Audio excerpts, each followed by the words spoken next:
What's going on, everybody?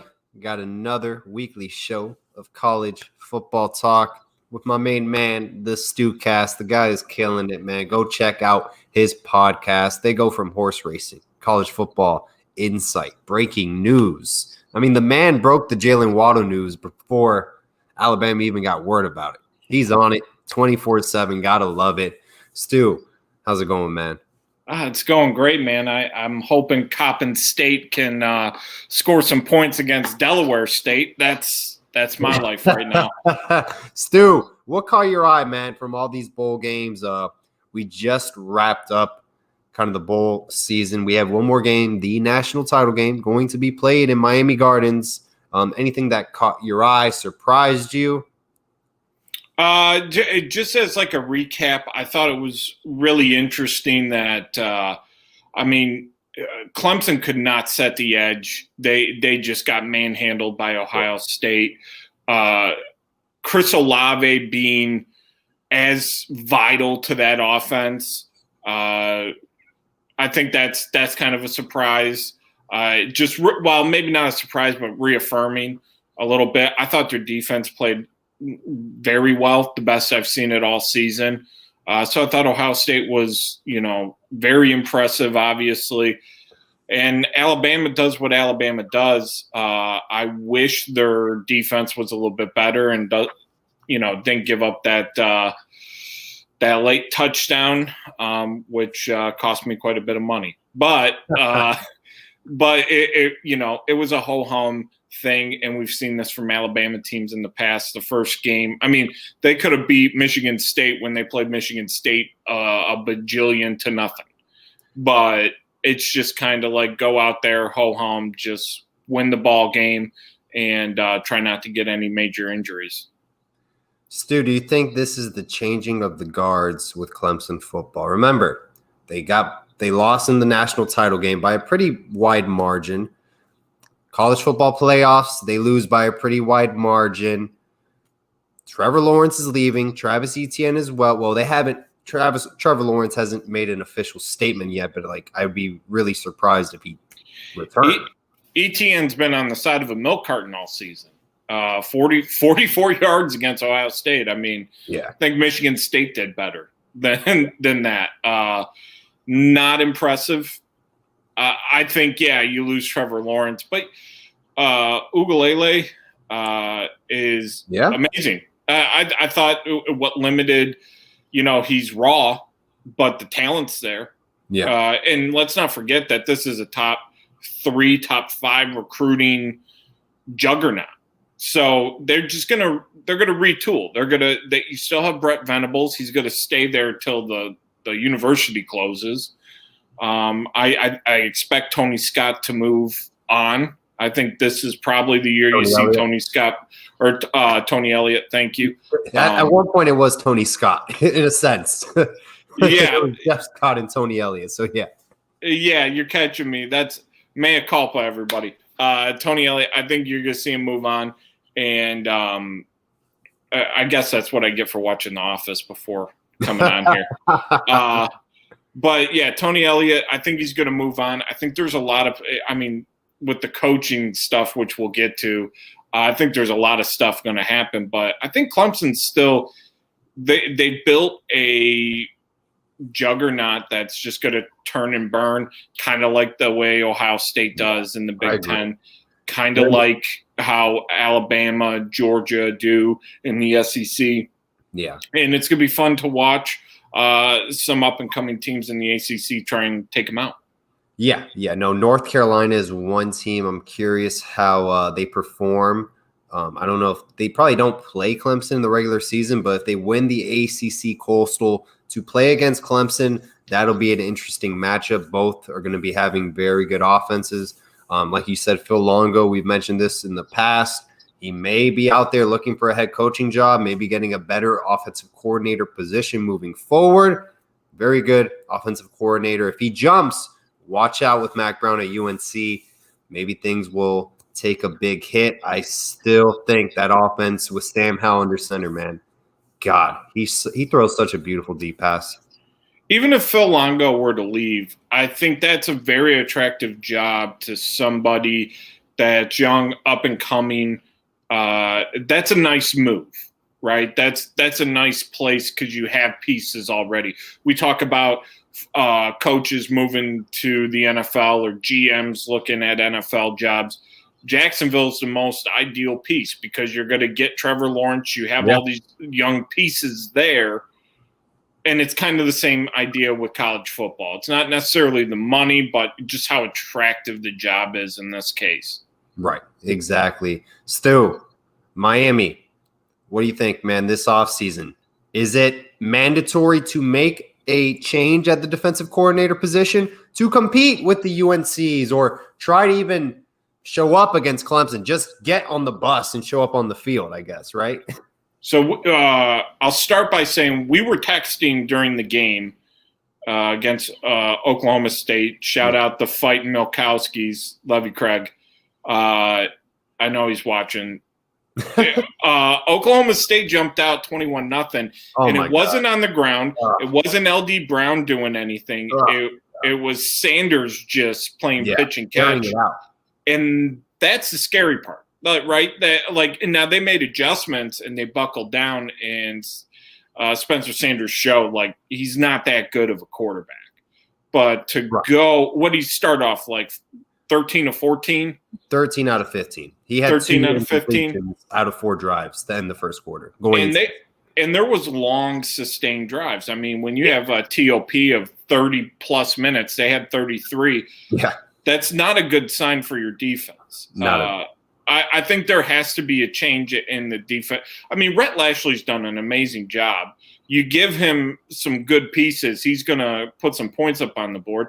N'Kosi Perry acquitted himself very well in the bowl game, I thought. Cam Harris played admirably. But this defense, this is the right time. There's so much flux going on. If you're going to play with some of these folks that are going after DCs and you're throwing some money in and you're serious about it, plus with the recruiting class that you guys have brought in, especially on the defensive side of the ball, I mean, this is the right time to make that move.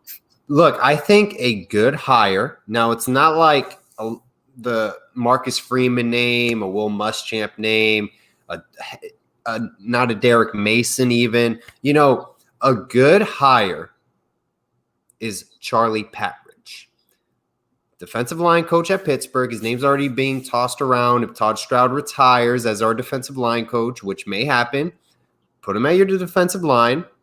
He's been a head coach at Florida Atlantic. He's been the co-defensive coordinator at Wisconsin. He was part of the staff that went to Arkansas with Brett Bielema. They had a lot of success at Wisconsin. Arkansas, not so much. Name him your co-defensive coordinator and move forward. I think that would be a great hire. What do you think, Stu? He's been at the right places. You look at that Pittsburgh D line. Yeah. It's phenomenal. I don't know. I imagine that he played a role in recruiting that part of that D line, and you've got some NFL talent there. Yeah. So I think it would be a very good hire for Miami. And look, I mean, I love Pat Narduzzi and always will for what he's done for my Spartans. But, that is Pitt a great job versus Miami. I mean, it's apples and oranges to me. Well, first of all, we can start with the weather regarding Pittsburgh and Miami to start off. Well, no, I mean, obviously Miami's a better job. I mean, that's like they both play in a professional stadium. Heinz Field is never sold out for Pittsburgh games. Regardless of who they're playing, it's going to be completely empty. Miami does sell out if Miami is doing well and they're playing against a marquee matchup. And it is a good game atmosphere. Notre Dame, Virginia Tech, those are loud games. So I think if he goes to Miami, he is taking a gamble as well. Remember, Manny Diaz is on the hot seat next year. He better perform. If he goes 5-7, 6-6, 7-5, they may can him. So he is taking a risk if he goes to Miami. I think Manny's got time. I don't, even if it's a somewhat poor season next year, even if you're talking about a 7-5 season next year, I don't think Manny Diaz gets canned because, first of all, he hasn't had enough time in. Second of all, he's doing things clean. He's running a clean program, which I know is a big thing with that board of trustees down in Coral Gables. You got to be running a clean program. You got to do things right. Yeah. And the third thing is that DeAndre King has a torn ACL. Right. And who knows when he's coming back, how he's coming back. He has excuses built in, but he's doing a good job on the recruiting trail. So he's buying himself time. I think to can Manny Diaz right now is very much you're putting yourself in to Tennessee's boat. And you don't want to be in that boat because it's the Titanic and it's just going down like a freight train. Yeah. Lane Kiffin left after a year. Let's put it that way. Did you know they named the sanitation department after his kid? That's awful. Dirty. So in the city of Knoxville, every municipal building is named after a coach, and he got the sanitation department. That's awful, man. Don't get the kids involved. Like, if you want to attack him as an individual, that's fine, but not his child. I mean, that's just wrong.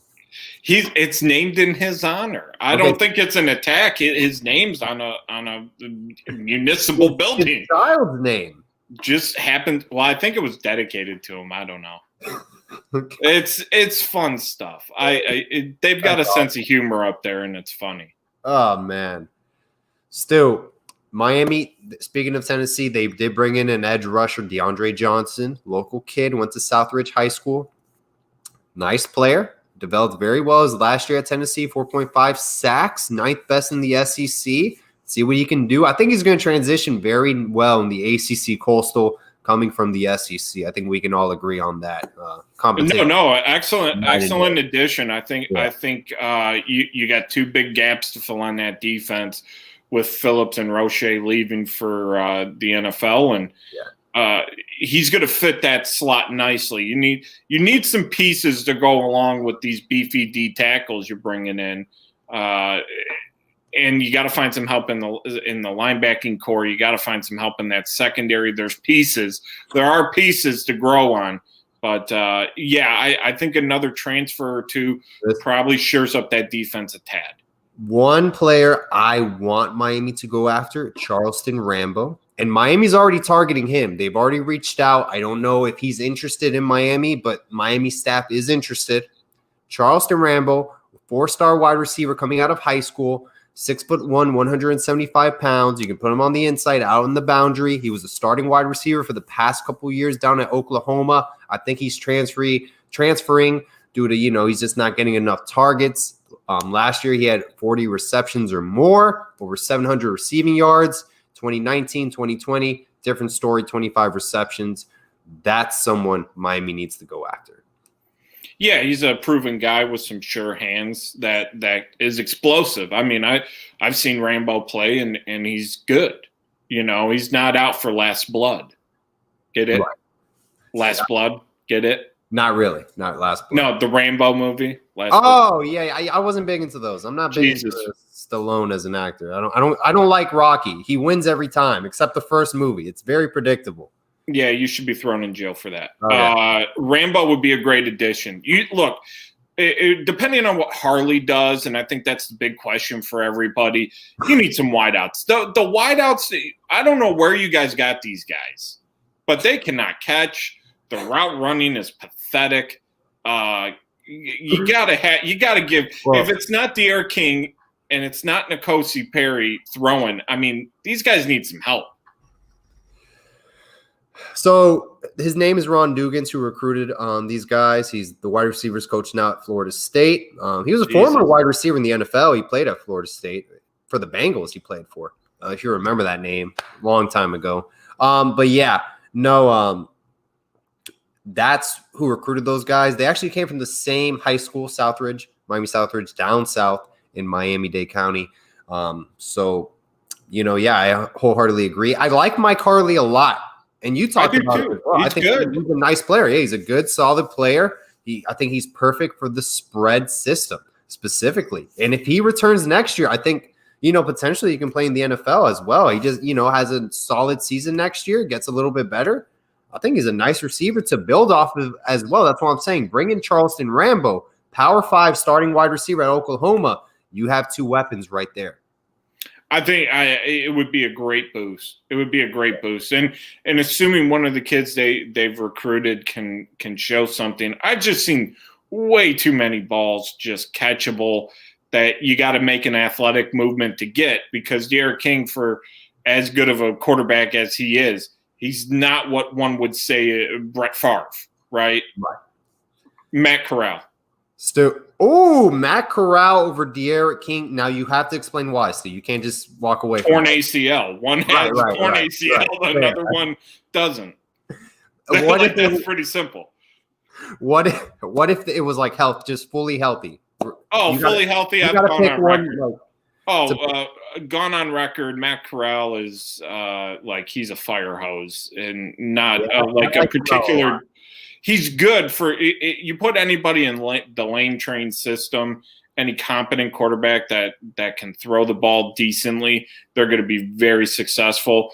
D'Eriq King's a top 5 quarterback in college, folks. Yeah. I mean, I've gone on record. I've said that multiple times. Yeah. If he was healthy, all things considered, it's D'Eriq and it's not close. But I do think that Matt Corral next year is going to just put up much better numbers because he doesn't have a torn ACL. Right. And the offense he plays in, I mean, they're going to put up. Well, yeah, it's a boat show. I mean. Yeah, that's literally, it's a boat show. What's up, Paul? Question: if Mike Rump leaves, who do you like, and why not Corey Raymond or Corey Bell? Stu, can you answer this? Corey Raymond will never leave LSU. Is that correct or wrong, or will he never leave the SEC more? I think there's going to be some movement in LSU. I mean, Bo Pelini's out. Corey Raymond is a hell of a coach, and Coach O does have a good rapport with him. If Marcus Freeman does come in, and I know they've talked, they're targeting Marcus Freeman, the DC from Cincinnati, then Raymond may be on the outs. But when you're at a job like that, right, and you're producing NFL talent at the rate that in the secondary that LSU has grown accustomed to, your next move is a DC move, and I don't see a lateral move from D-backs to D-backs, because you've been successful at a big time program, right? Now you get to take that next level. You've leveled up, right? Yeah, no. And Corey Raymond, he's not going to come cheap. Like, you're going to have to lay down money to get him. People are very well that he is one of the best recruiters in college football. That's the other thing too. I mean, you want to talk about these, like if Mike Rumph leaves or what have you, you break out. There's some great boosters at Miami. Oh, there's plenty. Dwayne Johnson gave $17 million for the XFL, which was the worst investment I think of all time. It's not the worst investment. Actually, financially, the Rock buying the XFL is a great move, because it's all about media rights, and he'll make his money back. You remember? Yeah. I remember when Arena Football was coming out, and people were just hyping this up as like the next thing to compete with the NFL. Howard Schnellenberger take the jump to coach in the USAFL, NFL Europe. Like, no one is going to USFL is where I'm getting this. The orange man in the office 40 miles north of me, he ruined the USFL. The Arena Football League is, I mean, it was before its time. Yeah. It was before its time, and there was a real issue with just the media rights. Look, sports programming, and this is a wildly different subject, and I'll get off it quick, but sports programming, sports television, the whole television market in general is basically predicated on media rights, right? The XFL folded because they were not going to be able to provide specifically into this year enough games to satisfy the media requirements. That's why VKM ditched it, right? The Rock's bringing it back next year now. And I think he's going to get a decent deal. He's going to throw it on TV. They're going to pay him, 50 to 100 mil to have the games up, and he'll run it cheap and effectively. And it can be successful for what it is. Stu, man, you should work for like an outside sales position for the XFL, man. I think you can sell it. I'm telling you. I liked it. I like the DC Defenders. What do you want? I like it. The DC. That's a great name. DC Defenders. Hey, man.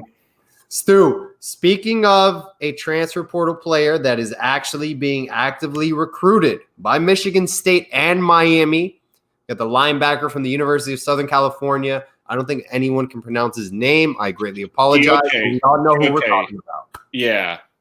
Pele Giote. I believe that's how you pronounce it. I brought this up to you before the show. Yeah, off air. So there's a really great beat reporter for Michigan State, Rico Beard, at Rico Beard on Twitter. He's fantastic. He was talking about Pele last week. Now, before Christmas, Michigan State got his brother, 4-star linebacker out of, I believe he was at Bishop Gorman, which is fantastic high school out in the desert there in Vegas. Yeah. And before Christmas, Pele was, the crystal ball was saying not Michigan State. But somewhere in the past, week and a half, that's changed. And shout out Bergie. Me too. And Pele is having a change of heart. Like, I think there is a lot to offer. Michigan State has a pretty solid history of linebackers. He's going to play with his brother. How they're probably both going to start. Michigan State has done well with brothers starting together on defense. The Dowell brothers from Kentucky, both 4-star recruits when they came out. And I think Mel Tucker's got the kind of reach to pull this off. I'm not saying he's not going to Miami. I'm just saying Michigan State folks inside the program are feeling a lot better about him coming to East Lansing. Yeah, I mean, well, here's the I guess the backstory. University of Miami, my co-host Brad stated they offered his brother, who signed to Michigan State, another linebacker. They offered him a preferred walk-on spot, which, I mean, if they really wanted both of them, they would have opened up a spot for them. But that's what they did. Offered him preferred walk-on spot. His brother, and his older brother, Halale. Obviously wasn't really 100% sold in on that per se. So Michigan State's still in where his brother's going to school. 2 of his teammates do play for Miami, Bubba Bolden, Brevin Jordan. If they declare for the draft, I think he's definitely not coming to Miami. But like you stated, Michigan State feels very confident that they will get. Past week and a half, there's some smoke to that fire. So, I think we'll see him come out with something in the next couple weeks. Right. No, absolutely. I completely agree, and I think it's either going to be Miami or Michigan State. So, hey, the StuCast is on it, and he will break the news. No doubt about it. He's on it, man. I'm telling you. Stu, moving forward, man. College football national championship game, Miami Gardens will be the venue, Hard Rock Stadium. What do you think, man? Ohio State, Alabama. Yeah, it's going to be a fun game, and it's tough. I always look at things from a numbers and money perspective. Game opened up at 7.5, shot right to 8.5. Now it's settled in at 8, over under of 75.5, which is a lot of points. Look, it boils down to this. How is Justin Fields' ribs, right? If he can run and he can take a hit, Ohio State is going to be very dangerous. And I know my co-host on the show, the Bobcat, he's a Bama alum. He was scared about Trevor Lawrence. What a mobile quarterback can do to this Alabama defense. We've seen it with Ian Book. Notre Dame looked somewhat competent against this Alabama defense. It's not, the Minkah Fitzpatrick days, where that defense was just tough. Now it's just you've got good players, but it seems like they're just getting kind of ripped apart the past few weeks. I mean, Notre Dame moved the ball on them pretty proficiently at times during that game. I think the fact that Ohio State can run the ball with Trey Sermon, and that has really opened up the pass game. And Olave and Wilson can really – they're fast. They're speedy. They remind me of little Kadarius Tonys running around. I think it could be a very dangerous game. However, what I heard last night, or tonight I should say, Jalen Waddle back at practice today doing some light stuff. Now, is he going to play? I called it. He was going to show up in the playoff a couple weeks ago when I first heard the news. Look, is Jalen Waddle going to be the old Jalen Waddle? And my answer is no, he's not. And the source I have who sees him every day, he's 80% of what he is. Can he run in a straight line? Yes. Can he stop on a dime, turn, move? No, he's not there yet. So it's really up to him. And I think he wants to improve his draft stock, but he also doesn't want to hurt his draft stock getting injured. And so that's a big minus. Having him on the field is a weapon that, at the very least, a decoy that you have to really pay attention to. Absolutely. No, it's going to be a very interesting game. I mean, Ohio State, they have fresh legs. Danny Cannell, I thought he made a good point. They only played 7 games. Alabama's played at least 12 so far, or this will be their 12th game? Yeah, this will be their 12th. So, Ohio State, they may be in a rhythm right now, ready to go. I think Ohio State pulls off the upset. Remember, Sarkisian's eyeing that Texas job. He just took over a major college football program. Is his head all the way in that game, you think? I think so. Okay. I think so. Bama's had this happen many times where, hey, we're in the championship week. Oh, our guys are taking interviews from all across the country. Fair. Okay. It's part of the deal. I think now Nick's already, bringing folks in and talking to folks to replace Sark. I don't think that's going to do anything. All right. Who do you think is going to be the next offensive coordinator at Alabama? I know Bill O'Brien and Adam Gase's name came on the list. Any other names you can think of? Yeah, I think Phil Longo makes sense. Great hire. And from the folks that I've talked to down there, that Gase and Longo and O'Brien are all on the list, but I think their number one target, no, and I'll get to that in a minute, Kyle. I think the real guy that's going to be brought in is going to be Joe Brady. Welcome back, Joe Brady, to college football. I think that's going to be the guy. Look, he's making $500,000 at Carolina, being the OC for the Panthers. It's nothing. He was a offensive analyst. He wasn't even the offensive coordinator per se. He was brought in as an analyst at LSU, making less than $400,000. Right. Alabama's got a deep wallet, and they'll pay. And he gets the Cadillac of all Cadillacs to play with. So I think there's already I haven't confirmed via a second source, but from what I understand, that he's already had talks, and there may have been an offer extended. But I've only heard that from one source, so I'm not gonna push it as gospel truth. But I think it could be Joe Brady, and it makes sense. Saban isn't retiring. He did make that phone call to retire, and I did have that verified through multiple people, and it was verified out on Twitter. And I think he had a change of heart. That's why you're seeing him let Sark go, because I think Sark was going to be the guy to eventually replace him. I still stand firm that the guy at this school is going to end up being that coach one day when Nick decides to hang him up. But I don't see for the foreseeable future him to stop coaching. And from what I understand, it was a family decision. So. Gotcha. Wow. Phil Longo, Joe Brady, Adam Gase, Bill O'Brien are candidates for the Alabama offensive coordinator position. I got to love it, man. You got to love that Saban mentality of being aggressive, going for the next best offensive coordinator. Well, it makes sense, right? Who am I going to replace my offensive coordinator with?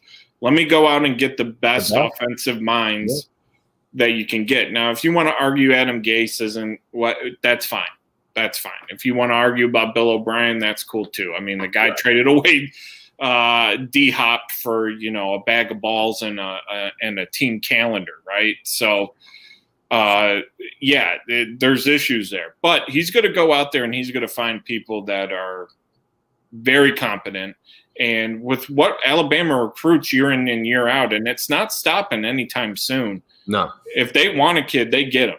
Right. Whether it be, in Northwest Washington, whether it be in Maine, whether it be in Michigan, Nebraska, it doesn't matter. If Alabama wants you, they come calling. You don't turn it down. Right. No, 100% agree. Joe Brady, that would be very interesting if he does go back to college football. I've always stated if the job in Miami ever opens up, just go for it. And if it works, man, because I really think he's a special coach in the league. It costs nothing to make a phone call. Right, exactly. Never hurts. And he's from Fort Lauderdale. He went to Everglades High School, so Broward County, got to love it. Stu, speaking of the SEC, other coaching changes, Dan Mullen has expressed interest to the NFL.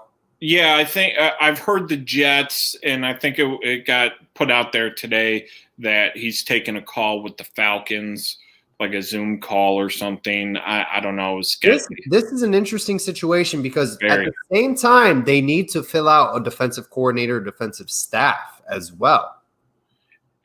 I don't know what's happening at Florida. I know a lot of people were not pleased with his comments after the Oklahoma game. I know a lot of people were not pleased with the effort against Oklahoma. And I get it. I mean, but when you lose your entire offensive firepower, it's an issue, right? You're going to have a tough time scoring points. And Kyle Trask, he tries to fit balls in tight windows. And it's one thing when you have Kyle Pitts you're thrown to, and it's another when you have, insert the blank of rando guy, right? So I think Dan just handled it poorly. And there's something going on there. And if that Florida job opens up, I mean, it's going to be a whole host of other jobs that are opening up that are going to be there's going to be a power grab because Florida is a great place to coach. It's a great spot.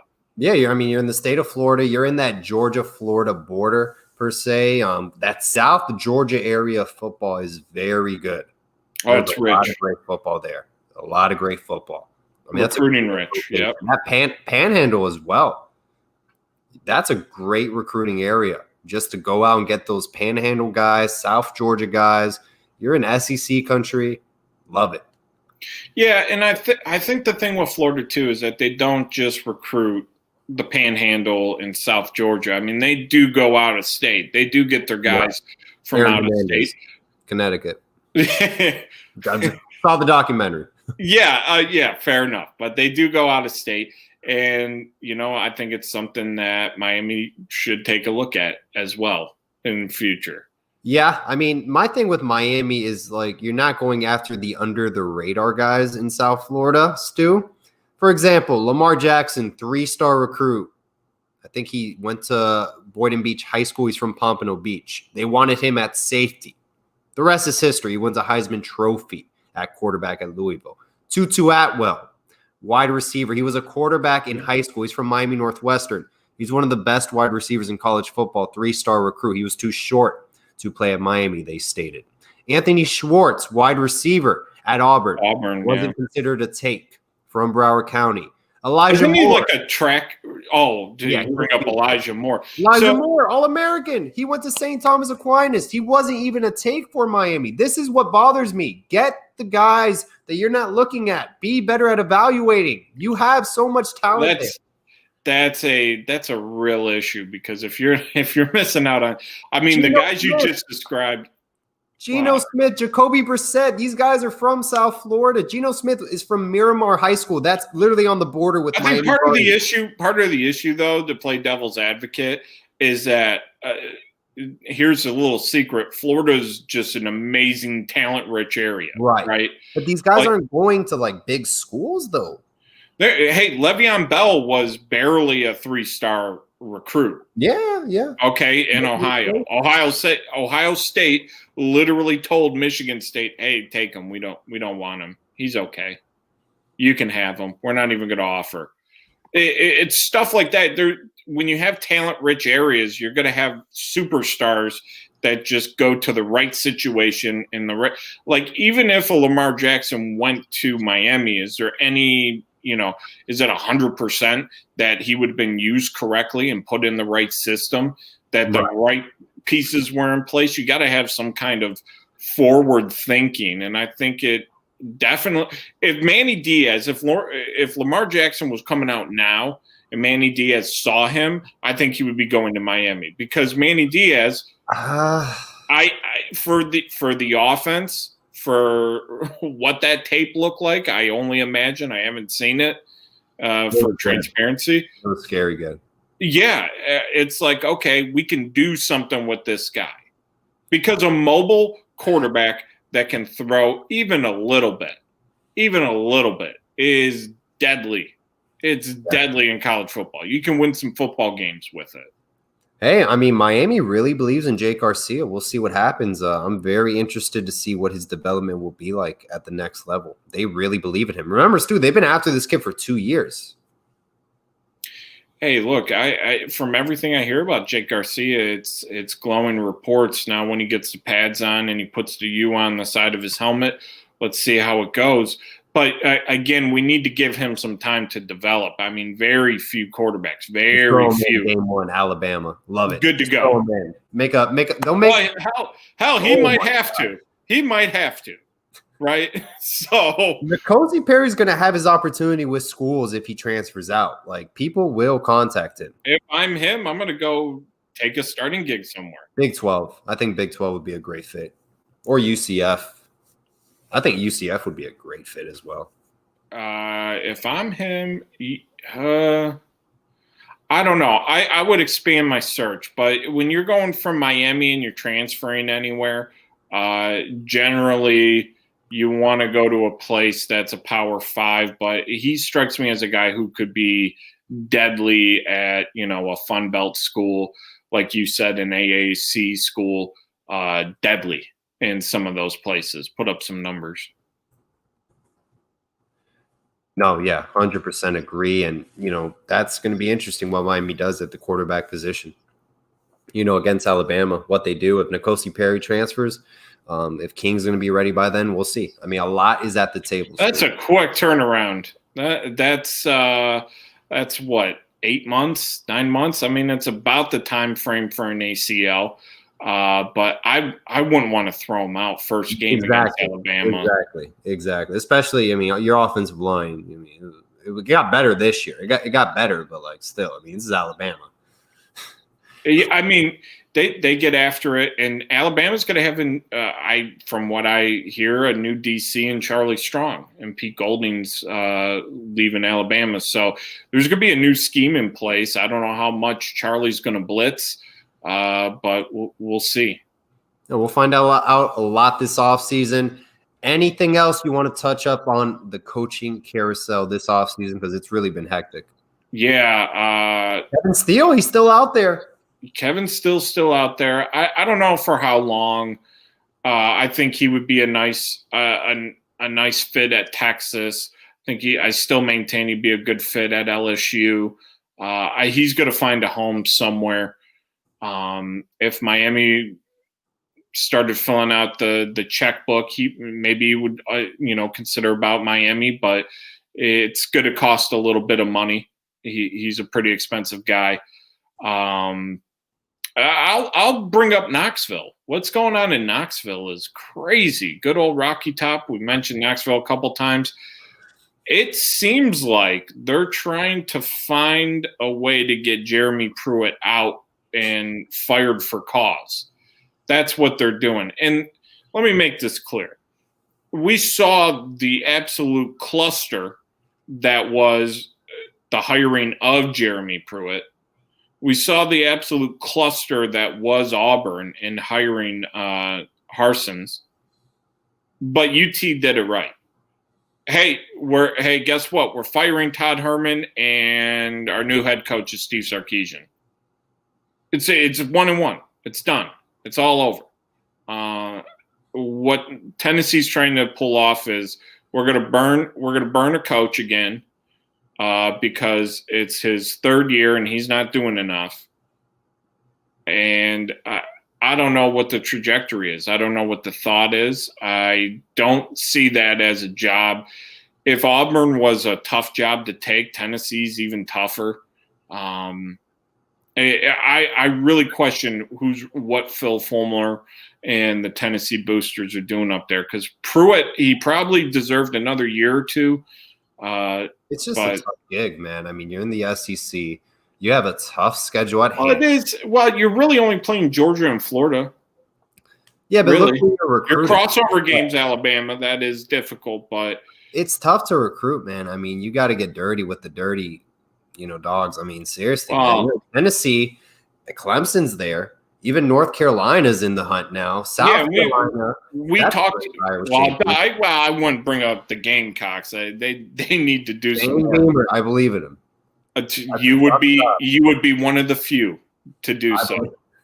But you can look at Tennessee's drop and Clemson's rise and North Carolina's rise, and they're almost equal, because Tennessee used to, pilfer the Carolinas for talent. Arian Foster, Albert Haynesworth. Yes, I'm old. That's where they got a lot of their big studs, and now not so much, because they go to Clemson or they go to North Carolina or they go to Alabama. Who would be the next head coach at Tennessee? I mean, who would take that job? I mean, oh, geez. Well, I'm still unsure that James Franklin is going to stay at Penn State. That seems like something that is very tenuous. I think he would be okay at Tennessee. I mean, he's a guy that knows how to build a program. I don't know that he knows how to take it to the next level, but he can build a program. I think there's a lot of interest. We mentioned Tony Elliott. I think Tony Elliott's ripe for the job somewhere. Somebody's going to pay him some good money to leave Clemson. Yeah. And he's got enough tape out there to make it worthwhile. So, yeah, I look at it kind of like that. I think there's a lot more pieces to move. Todd Herman's still floating out there. Florida's may or may not have, a spot to fill. Michigan still hasn't filled its D coordinator spot. And they'll pay good money for a D coordinator. Thank you, Greg. So the coaching carousel is going to be a continuing process. We probably won't know anything really till February 1st. Right. It's going to be a very interesting coaching carousel. No doubt about it, man. I'm very interested to see what happens moving forward and what Miami does. Michigan State's in good hands, man. They have Mel Tucker. He'll take care of them. We're in a full rebuild. It's a full rebuild. It's very different than what Miami's in right now. Miami's trying to come out of a rebuild and trying to take that next step. You're a little bit closer because of the talent that you have at quarterback and how dynamic he is and who you play. Have we found out who schedules the games for Miami? It's got to be our athletic director, because he does a horrendous job. I mean, he sucks. Who does non-conference Power 5 games to start the season off? Not just who picks App State? Who picks App State? What that's on our AD. That's on, because we did a home and away series with them. That's what happened. Oh, this is the away part? We played them away first, and we blew them out. But yeah. Now we're I playing remember them at that home. game. Yeah. Yeah, that's you probably should have moved that to a different year and not had Michigan State right next to it. But yeah, it's going to be pretty tough. I think it's right after each other as well. Like, it's not like it's not good. And by the way, Stu, fun fact, our athletic director, you know where the previous school he was at? I don't know, Central Connecticut. No, you're close. It was Maine. They don't have a football program there. I don't even know what they're good at. Maine has a football program. Oh, they have? Oh, see? Learn something new every day. Yeah, it's FCS, but yeah, they have a football program. Hell of a hockey team, too. Paul Correa back in the day. Wow. I only know that name for the Mighty Ducks. That's the only reason why I know that name. Yeah, well, Paul and Steve both played at Maine, the Bearcats. Look at that, man.